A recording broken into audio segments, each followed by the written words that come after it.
Nobody knows why the Targaryens first came to the island of Dragonstone.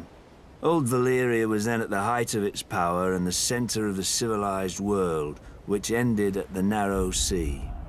Westeros was a filthy backwater with 7 kings squabbling over borders and minor glories. So much for progress. The island itself was and is nothing. It had no gold or gems to lure Valyrian nobility. All it has is rock. Mostly a shiny black stone, too brittle for war and too sharp for building. The Targaryens called it dragonglass. I call it useless.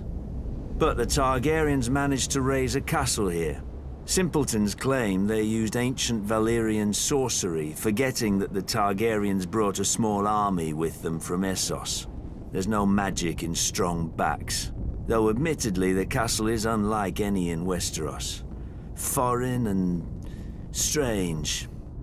If the Targaryens ever regretted their barren outpost and longed for the comforts of home, the doom made their folly permanent.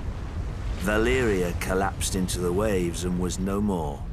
To look east was to see the ruin of their homeland, the greatest civilization before or since. But to look west, as Aegon realized, was to see a fertile land ripe for conquest.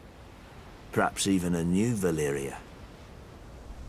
Though good for little else, Dragonstone was the perfect staging point for Aegon's invasion of Westeros. The Blackwater Bay granted easy access to the continent. The lands there were disputed by 3 kingdoms, the Reach, the Iron Islands, and the Stormlands. But their capitals were far enough away that none could mount a force before Aegon got a foothold, even if their kings had been able to stop bickering over whose problem he was. Then it was too late.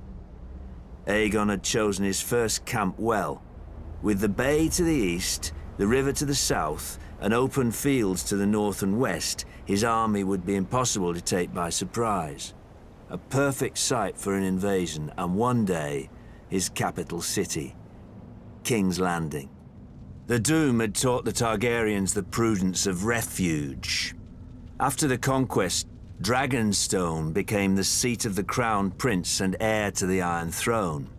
It would serve them well, and me ill, 300 years later, after my brother Robert Baratheon rebelled against the Iron Throne and the Lannisters slaughtered the Mad King Aerys and his royal family. Robert dispatched me to deal with the last surviving Targaryen children. But before I arrived, a loyal knight smuggled them across the Narrow Sea to safety. Hatred for the Targaryens blinded Robert. Unjustly, I was blamed and stripped of our family's castle of Storm's End and given Dragonstone in its stead. Over the years, whenever I demanded my rights restored, Robert would remind me of the island's royal pedigree and pretend he was doing me honor, as if I were one of his tavern girls to be so easily deceived and dismissed. But Robert is dead, and I, Stannis Baratheon, am the rightful king of Westeros. Let the usurpers and traitors sit on the Iron Throne. From Dragonstone, I will be the dagger at their throat.